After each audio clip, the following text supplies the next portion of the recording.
Commander Velrax of the Korvian Empire had seen a lot of stupid decisions in his 300 cycles of military service.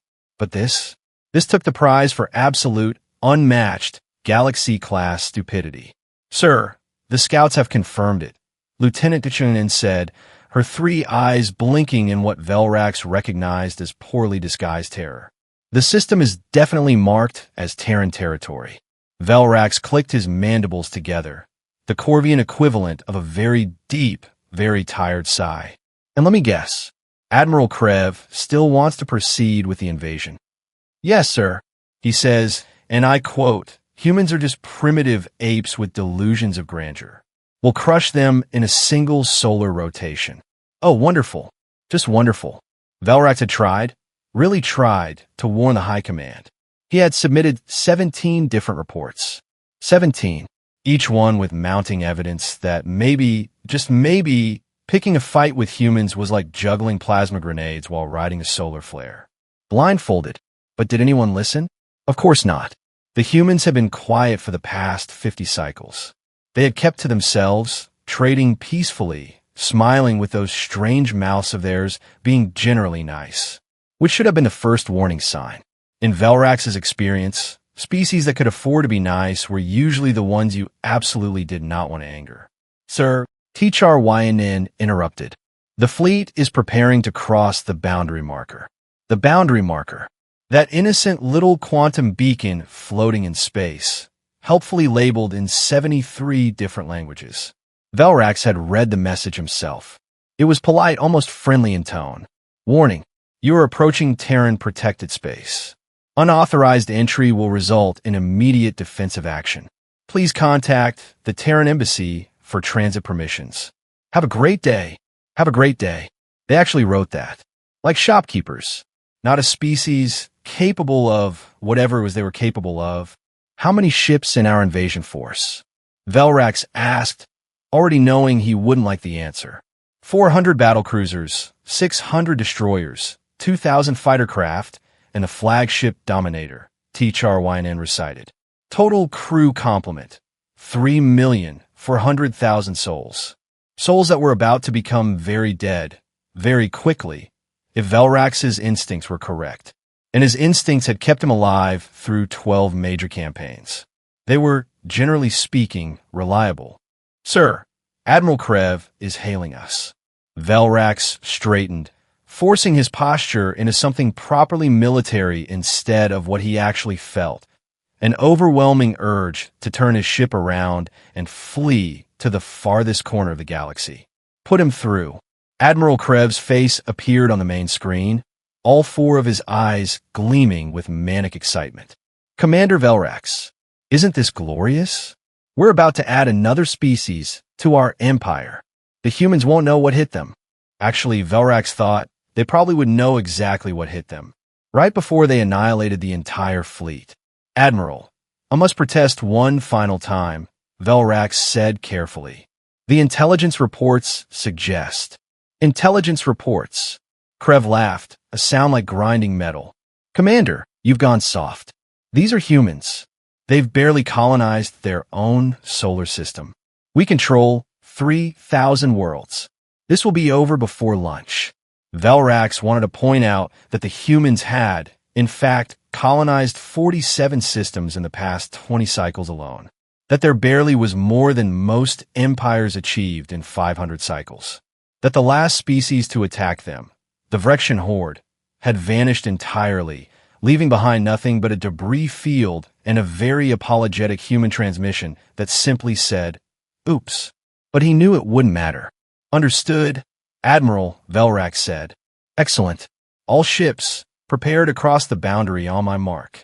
Krev's image vanished, replaced by the tactical display of their massive fleet arranged in perfect attack formation. HFY stepped closer to Velrax's command throne. "Sir, what do we do?" "We follow orders, Lieutenant," Velrax said. "And we pray to whatever God still listened that we're wrong about the humans." He paused, then added quietly, "Though I suspect we're not." The fleet surged forward. Thousands of ships, millions of soldiers, all crossing that invisible line in space. The boundary marker's friendly warning continued to pulse in the background. Velrax's tactical officer, a young recruit named Pax, suddenly went very still. "Sir, sensors are detecting something." "Something?" Velrax asked. "Could you be more specific?" I don't know, sir. The readings don't make sense. It's like space itself is." Every alarm on the ship began screaming at once. In that, Velrax thought, with grim satisfaction at being right and absolute terror at what being right meant, was when everything went sideways. The something turned out to be 17,000 automated defense platforms materializing out of absolutely nowhere. "How do they hide those?" Pax shrieked, his voice climbing several octaves into ranges that Velrax didn't even know Korvian vocal cords could reach. "Stealth technology, obviously," Velrax muttered, watching the tactical display light up like a festival celebration. Except instead of fireworks, it was their imminent doom. The question is, what kind of stealth technology can hide 17,000? The lead battlecruiser of Admiral Krev's front line simply ceased to exist. No explosion, no debris. One moment it was there, the next moment there was just empty space and a lot of very confused radio chatter. Did that just THRYNN started? Disintegrate? Yes. Yes, it did. Velrax felt remarkably calm, which was probably shock setting in. Or maybe just resignation. Tactical, evasive maneuvers. Now, his ship lurched sideways as the pilot threw them into a spiral pattern. Around them, the Korvian fleet was scattering like frightened hatchlings, their perfect military formation dissolving into absolute pandemonium. Another 12 ships vanished, then 30 more, then 100. "Sir, incoming transmission," the communications officer shouted. It's from the humans." "Put it through," Velrax ordered, because honestly, what do they have to lose at this point? A human appeared on screen. Female, if Velrax remembered their biology correctly, with dark skin and hair pulled back in a severe style. She looked, and this was the truly terrifying part, absolutely bored. "Attention Korvian fleet," she said in perfect Korvian standard, her tone suggesting she was reading from a grocery list. "You have violated Terran protected space. You were warned. Multiple times, actually.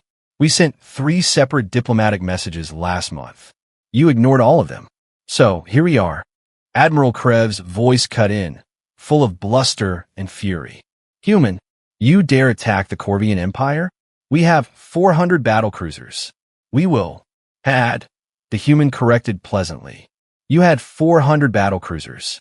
Current count is 273. Well, 272 now. Oops, make that 268. She glanced at something off-screen. "They're dropping pretty fast, aren't they?" Velrax watched the tactical display with a mixture of horror and professional appreciation. The human defense platforms were targeting ship engines with surgical precision, leaving hulls intact but rendering vessels completely immobile. Those that tried to fight back were, well, no longer a concern for anyone. "This is an act of war," Krev screamed. The human raised one eyebrow. "Actually, Admiral, you started the war when you crossed our clearly marked boundary. We're just finishing it. Quickly, efficiently, and with minimal damage to your life support systems because, believe it or not, we'd prefer not to commit mass murder today. It's Sunday. We have plans." Sunday. They were annihilating an entire invasion fleet, and they had plans afterward. Velrax felt a hysterical laugh building in his chest. "Now," the human continued, "here's what's going to happen.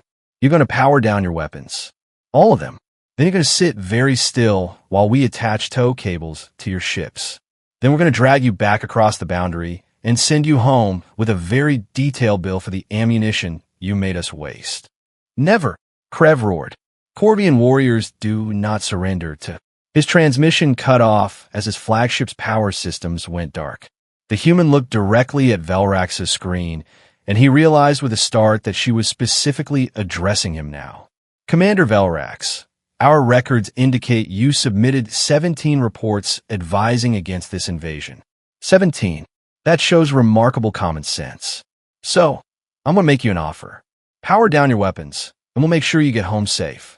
Try to be a hero, and, well, you saw what happened to the others." Velrax didn't even hesitate. Weapons power down. We surrender. Smart man. Or smart Korvian. You get the idea. She smiled, and it was not a particularly warm smile. Oh, and Commander? When you get home, tell your high command something for me. What's that? We put up warning signs for a reason. The universe is a big place, full of room for everyone. But our space? Our space is ours. We asked nicely. We were polite. We even wish you a great day on the warning beacon. Her smile vanished. But if you trespass again, next time, we won't be so gentle. The transmission ended. Velrax sat in his command chair, watching human ships approach with tow cables, and thought about his future. He would probably be court-martialed, possibly executed for cowardice. But he would be alive long enough for that to happen, which was more than he could say for the 4,000 crew members currently floating in disabled ships throughout the system. Sir, HFY asked quietly. What do we do now? Velrax clicked his mandibles in that tired sigh again. We sit still, we cooperate, and when we get home, I'm retiring. Immediately. Going to buy a farm on some quiet moon somewhere and grow fungus for the rest of my life. That sounds nice, sir. It does, doesn't it? Velrax watched a human tow ship attach cables to their hull with practiced efficiency. And HFY, yes, sir. Remind me to send the humans a thank you note for not killing us. Already drafted, sir. Of course she had. HFY was good like that. The Korvian Empire learned an important lesson that day. Well, some of them did. Admiral Krev apparently didn't survive the trip home. Something about accidentally spacing himself out of shame. Velrax suspected foul play, but honestly couldn't bring himself to care. As for the humans, they sent the bill as promised. 3 trillion credits for ammunition, repairs to their defense platforms, and, rather insultingly, a 15% inconvenience fee. The Empire paid it, without argument, without negotiation, because everyone understood now. The humans had warned them. They had been polite, friendly, reasonable. But when you ignored the warnings and crossed the line, the humans stopped being nice. And that was when you learned why apex predators could afford kindness in the first place. They only offered it when they didn't feel threatened.